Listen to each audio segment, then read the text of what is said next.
Asalaamu calaykum waraxmatullaahi tacaala wabarakaatuh. Asxaabta waan idin salaamay meel walbo aad dunida ka joogtaan. Kusoo dhawaada kanaalkeena Khalid Bro. Fadlan haddii aad ku cusub tahay subscribe saar, sidoo kale gambaleelkana furo.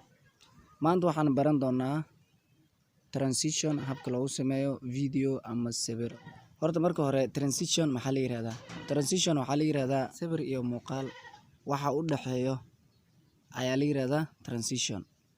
Marka la kala jar ahaan had tusaale ahaan markan soo qaadano tusaale video waxaan iska soo qaadanaynaa background ka cad ayaan soo qaadanaynaa, kadib waxaan ku sameynaynaa background-kan waan jarjaraynaa, cut ayaan ku sameynaynaa. Marka waxaa ku dhufanaysaa split at playhead ayaad ku dhufanay, split at playhead laba inuu noo noqdo ayaan rabnaa. Okay, haddana kasii yar markaan sii wadno split at playhead, haddana kasii yaraan sii wadaynaa split at playhead. Okay, hadda marka transition waxaa la yiraahdaa midkan dhaxda ku jiro ee transition la yiraahdaa. Okay, waxaan sameynaynaa markaan ku dhufano ayada oo bahalka markaan ku dhufano kor sida ku aragtid transition effects ayaad ku aragtaa meesha sare.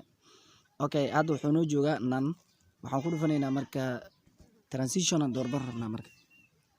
Okay, tusaale waxaan rabnaa marka muuqaal bahalkan oo labadan background midkan hor jira intuusan soo galin waxaa la rabaa wax yar oo ma arkano dhaqdhaqaaq inuu muujiyo ad effect yar inay soo dhex gasho meesha loo baahan.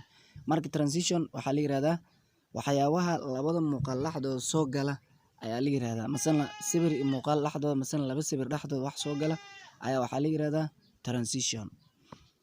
Walaalayaal cashirkeena maanta halaas ayuu ku